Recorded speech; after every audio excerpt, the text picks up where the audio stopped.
Perfect. So I think I'd mentioned a couple times that Danielle is going to be just giving a few examples of some of these assistive technologies and what they look like and how they can be helpful. I think we'll also talk you through one of the programs that we at Ahead offer, which is our AT Hive program. That's just a catalog of assistive technologies that are available, how much they cost, and what ones could be more beneficial to you. So I'll be here as well, Danielle, if you have any questions or if you'd like to chat anything through. But go ahead. Brilliant. All right, thanks very much.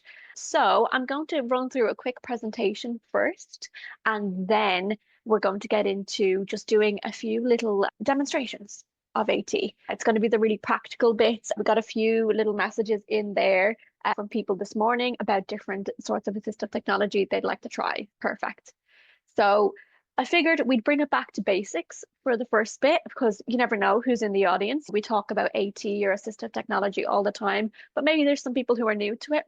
Assistive technology, as a term, is an umbrella term for assistive products which help maintain or improve an individual's functioning related cognition, communication, hearing, mobility, self-care, and vision, and that kind of thing.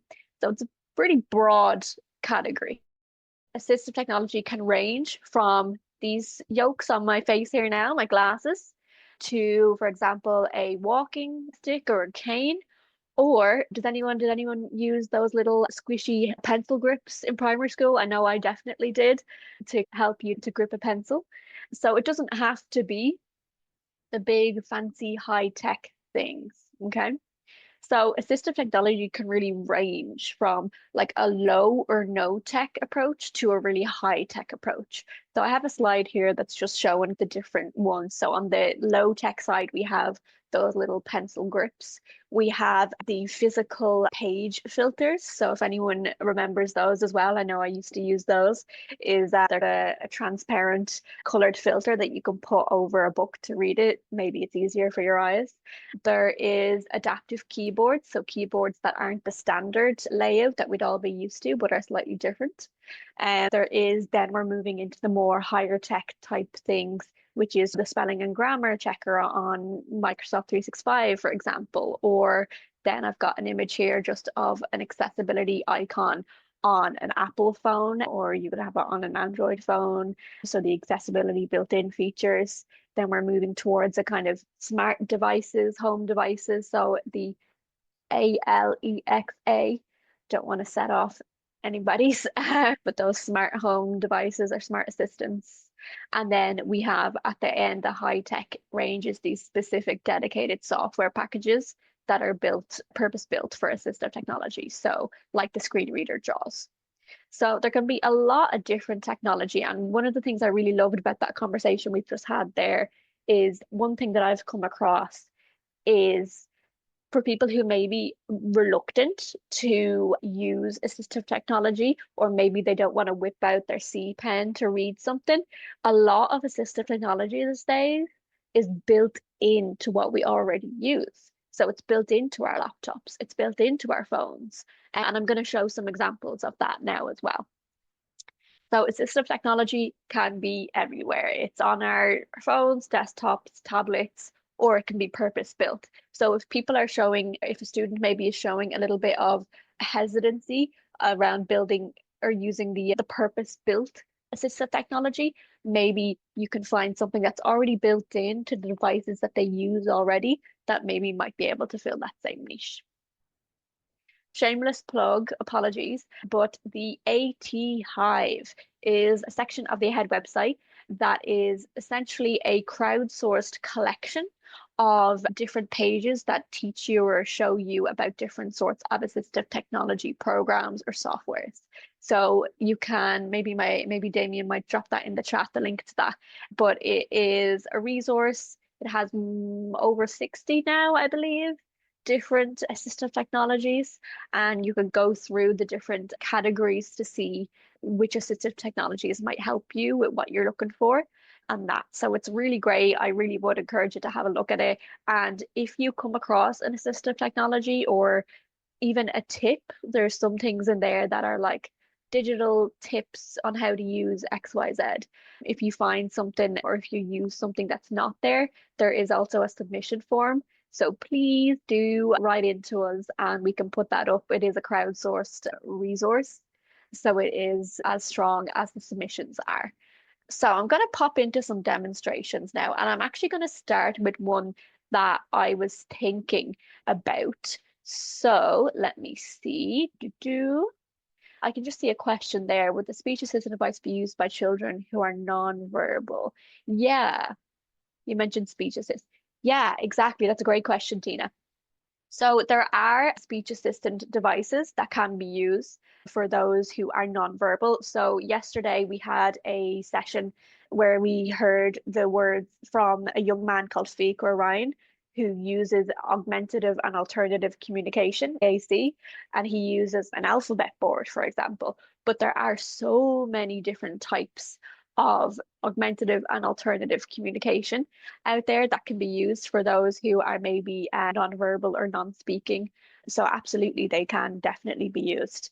So I'm going to show here first. I'm going to just share my screen again and see. Do, do, do, do, do. Okay, perfect. So I'm on the page for the C pens now. This is what we were talking about earlier. So for those of you who maybe aren't fully aware, a C pen is that scanner reader pen that has been used for a long time in education now. And there are different models here. If you are looking into this and maybe you're looking to see, okay, which one would work, some of them do different things. So there's one that's specifically for exams. There's that new, I think someone mentioned the new Bluetooth enabled one. So there are multiple different versions of this C Pen. So if maybe you're not finding that the one that you're using maybe is particularly helpful, or if there's an issue with it, then you can absolutely try find a different one. Maybe another model would help. One thing I did want to say is that one of the things we mentioned was about the hesitancy of people to use their assistive technology. And I think we used the example of someone taking the C pen out in a menu to read a menu in a restaurant. But one of the things I do quite often, and I come across in my life, is that I actually use my phone for a lot of this. So I have an Android phone. Apologies for any iPhone diehards out there. I'm loving my Android, but I use the Google Lens on this quite a lot, which is quite helpful. So Google Lens is a specific app that you can download that helps you to like search using an image. However, what I can also do is I use the Google Translate app a lot, which may seem a little bit counterintuitive if I'm not actually translating text, but I use the Google Translate app and I'm just going to pull it up here now. So I use this when I'm abroad, obviously, but I actually use it also for reading smaller text as well. So on the Google Translate app, I've just switched it from English to English. So I'm showing the same thing, it's fine. And there is actually a little camera icon at the bottom right of the app. I won't show too much because it will be different depending on your phone and the app version, but there is a camera icon. And if you use the camera, you can then take a picture of a sheet of paper or anything like that, and then you can translate it. So it's actually highlighted the words that are on this notebook in front of me here. And then I can actually tap on it and I can listen to it. So let me see if this works now. This might not work, but let's just double check. So let me see. Backstage, no captions. Either backstage of Wostengram. Okay, so it's having trouble with my writing, but on my notes I had written backstage, no captions, either backstage or waiting room. They were my notes for this event, but it's read that out. It's figured that out. Again, my writing is not amazing, so that's probably where that has had trouble there. But for things like menus and stuff, it's fantastic. And I know a lot of particularly young people go around and they have their earpods in, the little white earpods, and that can be something that's so helpful. They don't need to bring out an extra device. They don't need to like show anything else. You can just have your phone and you look like you're texting on your phone, but actually you're translating or you're transcribing even the menu, getting the menu read out loud to you. So it's fantastic. It's really good. So the next thing I want to show then is Grammarly. So everyone I think probably has heard of Grammarly. Maybe I'm not Maybe that's not the case anymore, but when I first started here, everyone and their mother knew about Grammarly. Grammarly is essentially a spelling and grammar aid. It's a writing aid. It can work quite well. It can work better sometimes than the Office 365 and built-in checkers. However, I have felt personally, and maybe others have other ideas, maybe throw it in the chat if you disagree, but I feel like going since the past couple of years, the actual built-in checkers in the likes of Microsoft Office have actually surpassed or even at least matching the level of what Grammarly can do. So that's an interesting thing. Anyway, it was basically it used to be the kind of the creme de la creme of writing aids. So it is something that you can check out. A lot of colleges or ETBs might already have a Grammarly license as it was so popular about maybe 7 or 8 years ago. I think everyone was buying Grammarly, but you can use it wherever you write. Like I have it on my computer and it'll actually, if I start to type somewhere, it pops up a little Grammarly thing to correct me. So that's helpful sometimes. So that's quickly Grammarly. You can see it has a couple different apps and stuff because they're trying to put everything into one thing now, but you can get it for your Android, your iPhone, for Chrome, or for Windows. I don't believe there is an installation for Mac at the moment, but you can use it in a browser. It's handy for some learners maybe to have this where it's not just when they're writing in a document, but it's when they're writing over their whole computer. That's the only benefit I would see over using an inbuilt spell checker, but that's my own personal opinion anyway. So that's Grammarly.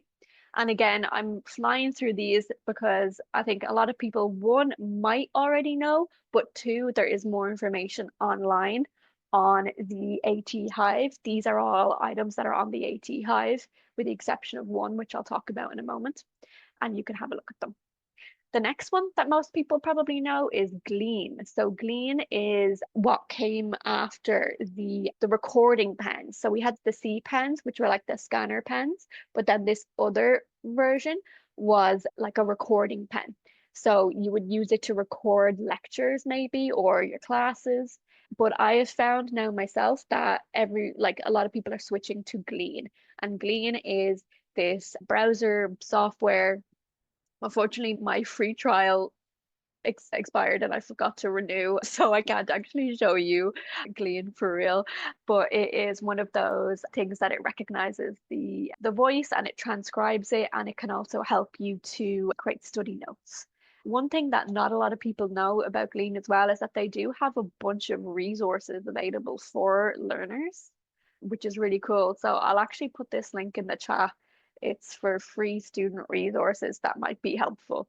And there's like a study planner, there's an assignment tracker, and they're just files, like they're just free files that Glean has created for people, which can be helpful. Sometimes with learners, I know I found myself, sometimes I would just not know where to even begin with it. So it can be helpful. There is one thing that I love is this 2-minute rule sheet. So this sheet allows you to track your low effort tasks or activities, which will help you develop a habit. So if anyone else has struggled with time or something, it's easy to get into it. So this 2-minute rule, if anyone's heard of it, it describes it a little bit here. But the 2-minute rule suggests starting by doing something that takes 2 minutes or less. Like I always find there's that meme that goes around where it's, oh wow, that thing that took me 10 minutes to do that I've been putting off for 6 months is now done, and I feel a weight off my shoulders. I was so like that as a student. There would be small things that I would just put off for so long. So that's one of the things that can help you. I just thought that was interesting. Glean as a company provide these templates. The next two are interesting, and it talks to, we've heard speech to text to speech, but this is something that came up recently in discussions in ahead actually, was someone looking for speech to speech. Okay, and Hi, at first I Danielle. was, I'll just jump in because there's a question about oh yeah, Glean before we perfect, move on. yeah, So from Rosalind, they're asking, does Glean yeah, act like an Echo Live Scribe pen, but it's the computer instead? exactly, yeah. Yeah, exactly. So the recording pens with the Echo Live Scribe pen, that's one of the recording pens that would have been used. Yeah, absolutely. Glean is almost being used in some cases as a replacement for that, and also has a note-taking built-in kind of way for you to create study notes as well. Yeah. Perfect. And lots of good things going on in the chat, just so you're aware, people Yeah, talking about perfect. deals that they can get on certain pens and that Oh, kind of great. thing. Alice here wondering, Oh, yeah. Glean and MS OneNote seem to have similar capabilities with recording notes and organizing notes, etc. But have you used both, or has anyone used both, and any sort of comparison between the two of them? Yeah, that's a great question, Alice. Is that our Alice? That's our Alice. That's our Alice, yep. That's our Alice. Yes, if anyone wants to put it in the chat, but I used OneNote a lot in my college days, and now I feel like they were very long ago, so maybe take this with a pinch of salt. But I used OneNote for organizing my notes, whereas Glean kind of was more useful for recording the notes. It does also offer a place where you can record the notes and then upload, say, the slide deck that the lecturer was using, and then you can match it up to the time stamps. So then that's helpful. It is also it's a lot more flashy looking. And with OneNote, you do have to do a little bit of organizing yourself, but I quite liked that aspect of it. I'm a stationary gal, so I love being able to translate that to OneNote. If anyone has any other experience of the both of them, feel free to put it in the chat. It's really interesting. I have the chat open now, and someone was saying the paid version of Grammarly is a game changer. It's expensive at 150 per year. Microsoft is nowhere near it. There you go. So there you go. You've got differing opinions. What you've got to do is try these things out, and same with your learners as well. Your learners will have different experiences of the same tool. It's personal preference at some point. And so trying out and having a few options really interesting. So that's a great actually thing there. And then what's great about using the phone is that you can use Bluetooth to your hearing aids, Rosalind. Yes, absolutely. Yeah, that's really good. That's the same with the AirPods or your earphones. If you're anything like me, I always have my headphones on in public, even if nothing's playing, just to dampen the noise a little bit. So definitely using your phone, and you can connect to your earphones, and it means that you're not doing anything, you're not taking out any different device, but you're still getting the same help. So that's fantastic. I'll just talk about this speech to speech here now. At first, I was interested in wondering, oh, okay, what's the use case of this? And so I've had a look, and there's two of them that I've found that have been recommended and that we've come across. One is called Voice It, so Voice ITT, and then the other is called WHISP, WHISPP. And what they do is that they can, if you maybe have some issues with speech, so maybe if you have a pronounced stutter, or maybe if you have issues with volume control, or you can't speak above a certain volume level and it makes it difficult to maybe make calls and the like, these things can actually help with that. Particularly this WHISP one I've heard, right? So this one, and I haven't tried this one quite as much as I have the Voice It one, but this one is one where you can download it onto your phone or whatever and use it on voice calls, on phone calls. So what it does is that it says whether you face challenges speaking loudly, have a voice disability, or stutter, WHISP is designed to enhance your ability to communicate effectively. The success of WHISP can differ individually, but it performs optimally for those who can articulate relatively clear. So this is for those who maybe just have issues with speaking loudly. And what it'll do is you whisper into it, and then it will actually amplify your voice on the other end. It's in real time. You don't have to record your voice and then play your voice. It actually happens in real time, and the other person doesn't have to have WHISP installed either, as far as I'm aware. So that's one of the things that's coming up that I'm finding really interesting. And if I go back to this Voice It one, this is more for if you have maybe difficulties with non-standard speech, maybe. So it says Voice It is built to understand verbal individuals with non-standard speech. The app's recognition rate varies and depends on your unique speech patterns, and the best way to find out is to try it. So it can learn your speech and figure out your speech and then help you to communicate that in a way that kind of works for you. So it's really interesting. I thought I'm going to just pop those two in. These two aren't in the AT Hive yet, just as I'm still testing them out, but thought it was interesting. We're coming to the last few now before we have a little break, I believe. But one of the things I love is writtenkitten.co. So WRITTENKITTEN.co. I struggle with getting started. I don't know if anyone else here has that, but if I have to write something, I struggle with just sitting at a blank page. And so this is something that really helps me to get started. And there's a couple of different versions of this online, but I like this one, and I'll show you why. So the original version of this was there is a page in front of me and there's a text box and I can write my words in it. And if I write, 100 words, every 100 words, it will give me a new image as almost a motivator. So I'm gonna just copy something from the chat maybe and paste it in here just to show you. Okay, that's 84 and 127. So it's giving me a new picture on the right. It's actually giving me a picture of a lot of puppies feeding with their mom. So that's cute. But the original is it shows you a new picture of a kitten, but I have changed it to show me pictures of puppies because I'm a dog person and I just am. That's just what it is. So every, say, 100 words or so, it gives you another picture of a puppy. So there's another one. There's these two people and there's a little puppy there. Very cute. So the further you go, you get more pictures. And some of them are bizarre, like this. I think it pulls it from, let me confirm, I believe it pulls it from, yes, Flickr. So there you go. And that's just a free thing that you can use online to get you through if you have to write a certain amount of words or a certain thing. You can also see, I'm not sure if it's coming across on the screen actually, but there's a little pop-up from Glean there because I have Glean installed and it's telling me that my writing is bad and I should do some more things. So interesting to see them in action. So that's it for today. I think that was all of the AT that kind of covered just a quick run through of them. It's sometimes interesting because there is so many like different technologies out there. It's interesting to see a few in action. So that's a nice little way to break up the morning, I believe, I hope. Yeah. And so many different options. Very, So many. very different things. Yeah, so many different. Yeah. Written Kitten is a great one, I think. I think a lot of people are saying they loved it. They'll try it. I know. And I changed it to be puppies because I'm a dog person. What can I say? Written Puppy just doesn't sound as It doesn't. flowy. Yeah. Lots of thank yous coming in for you, Danielle. Thank you so Great. much. I think that AT Hive is a great way for people to explore new technologies as well. So thanks for letting us know about that. Yeah, absolutely. And Kira says, Danielle, you are great at explaining and demoing AT. Ah, thank you. That's very kind.